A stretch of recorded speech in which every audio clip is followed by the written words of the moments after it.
Tata IPL 2026 fan park దేశవ్యాప్తంగా cricket అభిమానులను అలరిస్తూ stadium అనుభూతిని అందిస్తున్నాయని బీసీసీఐ క్రికెట్ ఆపరేషన్ అధికారి అనంత దత్తా ఉమ్మడి తూర్పుగోదావరి క్రికెట్ అసోసియేషన్ ప్రెసిడెంట్ తలాటం హరీష్లు తెలిపారు. కాకినాడ బోట్ క్లబ్ వద్ద గల కృషి భవన్లో మీడియా సమావేశం నిర్వహించారు. ఈ సందర్భంగా తూర్పుగోదావరి జిల్లా cricket association president Talatam Harish, BCCI cricket operations అధికారి అనంత దత్తా మీడియాతో మాట్లాడుతూ ఫ్యాన్ పార్క్ విశేషాలను వెల్లడించారు. Time for the qualifier 2 and the final will be from 6:30 onwards. The public can come inside. It's a free entry.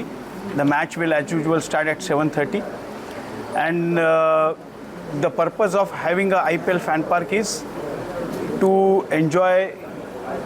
give the enjoyment to the public maximum who cannot afford to go to the stadium and watch the IPL matches. That is the only intention that BCCI carries.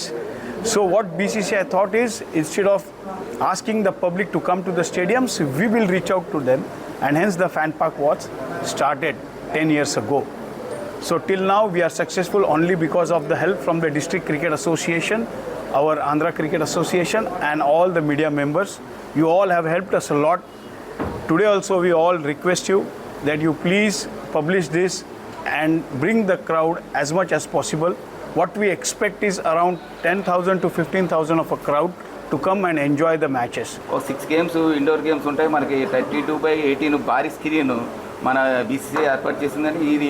ఈ match మాత్రం final match, ఈ qualifier match ఆంధ్రాలో ఒక match జరుగుతుంది. ఆంధ్రాలో మన ఒక కాకినాడకే వచ్చింది. ఇంత కాకినాడ జిల్లాగా తీసుకొచ్చిన మాత్రం ఏసీ సెక్రటరీ అయిన సానసీస్ వల్ల అయ్యి సాధ్యమైంది. ఈ మ్యాచ్ని మన కాకినాడ జిల్లా అసలు అదృష్టంగా భావించి ఈ మ్యాచ్ని లాస్ట్ టైం ఎలాగ విజయవంతంగా చేశారు, ఈ మ్యాచ్ కూడా అంత విజయవంతం చేయాలి. అలా ప్రింట్ మీడియా, ఎలక్ట్రానిక్ మీడియా కూడా మాకు లాస్ట్ ఇయర్ బాగా సపోర్ట్ చేశారు. ఆ బాల వల్ల కూడా మాకు ఇంత సక్సెస్ అయ్యింది. ఈసారి ఐపీఎల్లో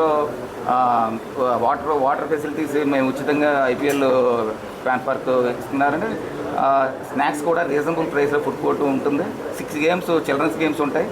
తర్వాత ఈ మ్యాచెస్కి ట్యాగ్ తీసుకున్న వారికి ఎవ్రీ మ్యాచ్కి మన ఏ ఫైనల్ టీమ్ విన్ అవుతుందో వాళ్ళకి, రన్నర్స్ టీమ్కి ఆ టీషర్ట్, వాళ్ళకి ప్లేయర్స్ సిగ్నేచర్ పెట్టిన టీషర్ట్ ఒక మ్యాచ్కి మాత్రం మామూలు మ్యాచ్కి నెక్స్ట్ డే మనకు ప్రజెంట్ చేస్తారు. ఇది చాలా గొప్ప అవకాశం. ఎందుకంటే ఈ ఒరిజినల్గా సిగ్నేచర్స్ పెట్టిన టీషర్ట్ ప్లేయర్స్ అందరూ ఈ మ్యాచ్కి ఒక క్వాలిఫైర్ 2 మ్యాచ్కి ఫైనల్ మ్యాచ్కి చేస్తారు. ఈసారికి మన కాకినాడ జిల్లాకి ఇంతటి అదృష్టం వచ్చినందుకు మనం చాలా సతీష్ బాబు గారిని అభినందించాలి. ఈసారి కూడా పోలీసు వారు కానీ, జిల్లా యంత్రాంగం కానీ, మన ప్రింట్ మీడియా కానీ, ఎలక్ట్రానిక్ మీడియా కానీ మాకు సపోర్ట్ చేసి ఈసారి నెక్స్ట్ ట్రాఫిక్ పరంగా అంతరాయం లేకుండా మన కాకినాడ జిల్లా ప్రజలు చాలా డీసెంట్గానే ఉంటారు. ఎక్కువ లాస్ట్ టైం విక్ రోడ్ వచ్చిన మొత్తం వాలంటీర్స్ చక్కగా చేశారు. ఈసారి కూడా విజయవంతంగా మన కాకినాడ ప్రజలందరూ దీన్ని ఎంతో ఉత్సాహంగా ఆనందించారు. ఈ మామూలుగా గేమ్స్ కూడా మీకు అన్ని గేమ్స్ కూడా 6 గేమ్స్ కూడా ఉచితంగానే, చిన్నపిల్లల గేమ్స్ 2 గేమ్స్ ఉన్నాయి. మామూలుగా ఈ సైడ్ గేమ్స్ అన్నీ ఉన్నాయి. ఇవన్నీ ఉచితంగానే ఉంటుంది. ఫుడ్ కోర్ట్ మాత్రం రీజనబుల్ ప్రైస్లో ఫుడ్ కోర్ట్ ఉంటుంది. వాటర్ ఫెసిలిటీస్ ఉంటుంది. ఈ ఎల్ఈడి స్క్రీన్ దగ్గర 220/340 యాడ్స్లో మనకి బౌండరీ లైన్ ఉంటుంది. మీకు మ్యాచ్ ఎలా ఉంటుందంటే ఒక గ్రౌండ్లో ఒక మ్యాచ్ ప్లేయర్స్ ఉంటారు తప్ప మీకు అంత యాక్చువల్గా అయితే గ్రౌండ్లో మనం మ్యాచ్ చూసిన ఫీలింగే కలిగింది. లాస్ట్ టైం ఆర్సీబీ టీషర్ట్స్ ఫైనల్కి వచ్చిన ఆర్సీబీ పంజాబ్ టీంలు టీషర్ట్లు వేసుకుని క్రౌడ్ కూడా మ్యాచ్ని ఎంత ఎంజాయ్ చేశారంటే అంత ఎంజాయ్ చేశారు. బయట క్రికెట్ లవర్స్ చాలామంది ఉన్నారు. మీరు కూడా చాలామంది చూశారు. మనకి గ్రౌండ్లో ఈ పాన్ పార్క్ గ్రౌండ్లో 20,000 15,000 ఏవో ఉంటే బయట చాలా క్రౌడ్ చాలా ఉండిపోయింది. ఈసారి మాత్రం మన పోలీసు వారికి వాళ్ళకి కొంచెం ఆ పార్కింగ్ ప్లేసుల్లో కొంచెం బైక్ కానీ, స్కూటర్ కానీ, ఈ కార్ల ప్లేసుల్లో పెట్టుకుని ప్రజలకు అంతరాయం లేకుండా మన కాకినాడ ఈ పాన్ పార్క్ మ్యాచ్లని, ఐపీఎల్ మ్యాచ్లని దిగ్విజయంగా చేయాలని మనస్ఫూర్తిగా కోరుకుంటున్నాను.